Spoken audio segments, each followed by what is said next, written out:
Сәлем, бұл Бағила. Қарызға қаншама рет кіріп, наконец-то не үшін үлкен қарызға кіре беретін, қайта қарызға кіре берудің жолдарын зерттеп жүрген экспертпін. Қазір қарызсыз өмір туралы өте көп айтып жүрмін. Неге? Өйткені өзім қарызды жапқаннан кейінгі адамдарға қайта сұрап, не сыртқа шыға алмай қаласың, осы бір проблемалардың бәрін зерттеп, оны жапқаннан кейінгі өмірдің күшті екенін сезінгеннен кейін осылай үлкен аудиторияға шығып түсіндіріп беріп жүрген жайым бар. Қарызға кіре берудің, қарызды қайта жаба алмаудың бірнеше себептері бар. Ол үлкен тема, оны бұл жерде айтпаймын. Дәл қазір мен именно өзім уәде берген 500 000 теңгені түсірудің техникасын айтатын боламын. Бұл менде жұмыс жасады, бірнеше шәкіртімде жұмыс жасады. Енді осыны үлкен аудиторияға тегін түрде бергім келіп отыр. Бұл техниканы тек қана қарыз жабу үшін емес, бір жасалмай тұрған, бір армандап отырған бір жұмысың болады ғой. Сол кезде де орындасаң мықты нәтиже береді. Түсіндіріп кеттім, тек қана қарызда емес, ақша тапқың келсе де, отношения болатын болсын, жұмысқа кіргің келеді, или бір проекттің, наставничество сатқың келеді, услуга сатқың келеді, сол кездерде осы техниканы жасау керексің. Бұны мен қазір бұл техниканың үшінші шарты, мен дұға берем. Бірақ бұл жерде ойланып қалуы мүмкін, дұғаны тек қана намаз оқитындар ғана айту керек шығар деген жоқ. Бұл жерде кез келген мұсылман дұға айта алады. Намазға біз солай көп айта бергеннен кейін паятапына келетін боламыз. Ең бірінші шарты ол дәретте болу. Таза болу, дәретің болуы керек. Екінші шарты 100% нәтиже беретініне сену керексің. Бұл уақытқа дейін ештеңкеге сенбеген шығарсың. Біреу былай байып кетіп жатыр, былай мынандай техникалармен байып кетіп жатыр деген кезде, елейтен бір жұмыс вау деп күшті болып кетті деген кезде сенбей қарап отыруы мүмкін. Бірақ сол сенбегеніңнің нәтижесінде біз қайта қарызға кіре береміз. Неге? Өйткені Аллах берем десе, оған 1-ақ секунд бол деген дүние ғана әсер етеді екен. Получается 100% сену керекпіз. Бағилада болып жатыр ғой, Аллах оған беріп жатыр ғой, басқа да құлдарынан 500 000 болсын, 200 000, 100 000 теңге болсын беріп жатыр ғой. Енді неге ол маған бермейді? Значит, мен де ала алам, мен де тура осындай пендемін деп ниетімізді 100% тазалап тастайтын болсақ, онда бұл дүние болады екен. Получается, сен бұл осы бір техниканы жасардың алдында дәрет алып алғаннан кейін өзіңді сендіресің. Менде 100% болады.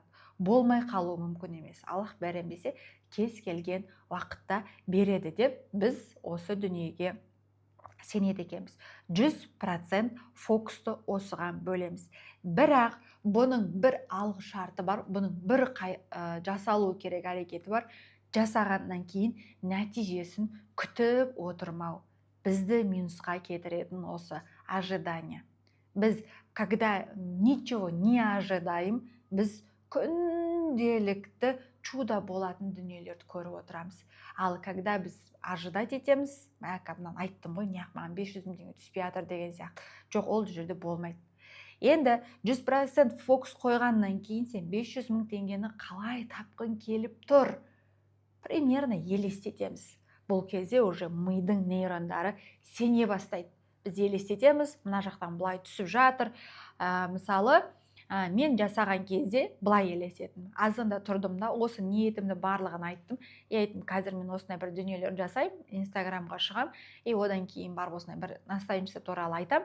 Маған осындай 500 000 теңге түседі. Ол мен 500 000 теңгеге қуанам, кәсіпке түсіп жатқан елестетіп аттым. Одан кейін барып оны мына жерге жараттым, мынау косметикамды алдым, мына бір киім алғым келіп тұрды, соны алдым деген сияқты. Сол фокусты солай қойдым да, мен сол моментте мен бақыт дәмін сезіндім. Бірақ мен потом уже ұмытып кеттім оны. Мен ожидать еткен жоқпын. Енді осының үшінші шарты ла иллаха иллаллахул мәликул хаққул мүбин. Азанда 100 рет айттым, кешке 100 рет айттым. Получается, бұл жерде 200 рет, ол күні, наверное, мен өте көп айттым, өйткені мен санап жүретін уақытым болмады. Айтып тұрмын ғой, бұл техниканы жасау үшін бір жерде отырудың керегі жоқ. Машина айдап жүре бер, бала шағаңды қарап жүре бер, бухгалтерсің ба, бухгалтериялық жұмысыңды істей жүр, мобилографсың ба, мобилографиялық жұмысыңды істей бер. Бірақ тілің мен миың осы бір жақсылықты айта беру керек та, сол кезде ол жақсылық шақырылады. Негізі қарыздан құтылу үшін бір керемет бір бизнес басқарудың, или там көп адамдармен жұмыс жасаудың керегі жоқ. Басында сен өзің кішкентай нәрседен бастап кетсең болды. Получается, үшінші шарты ол ля илляха иллаллах мәликул хаққул мүбин.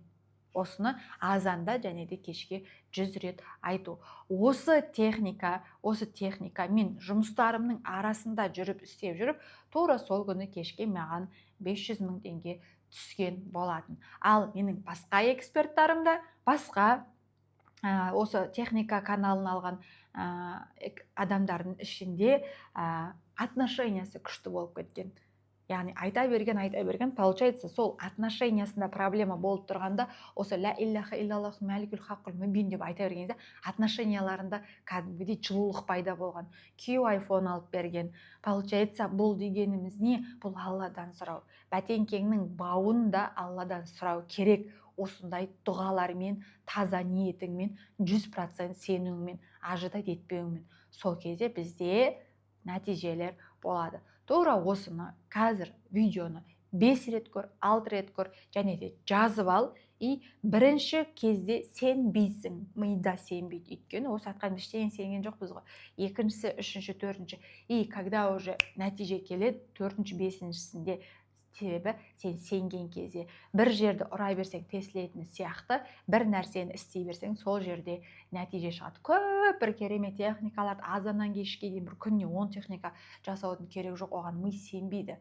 Бір дүниені пока жасай бер, сол жерден ақша түседі, отношениең болады болсын, бұрынғы қарыз берген адамдарың қарызыңды қайтарады, Аллахтың қалауымен әрине бәрі. Мен только себепшімін. Себебі мен Аллахтан сұрау арқылы, Аллахтан дұрыс сұрау арқылы, дұрыс техникаларды жасау арқылы 25 миллионнан құтылған алдарыңдағы экспертпін. Жасап көрген, қарызның бәрін жауып көрген экспертпін. Саған да сол бақытты тілеймін. Күшті нәтижелер болып жатса, маған дайректке бөліссең болады. Жақында үлкен сабақ өтемін осы именно қарыз темаларына. Неге қарызға кіре береміз, шығу жолы, қандай әрекеттерден ақша түседі, қандайлардан түспейді, техникалар, амалдар, әдеттер, энергия көтереді. Осы үлкен темалардың бәрін жақында мен сабақ өтетін боламын. Дайректіме ақша сөзін жазатын болсаң, сол группаға қосамын, және де сол группада от үйдо бәрін айтып беретін боламын. Мен бұл жерде бірақ техника бердім, бірақ менің өмірімде өте күшті эффективный дүниелер берген бұдан да көп дүниелер бар. Мен сені күтемін.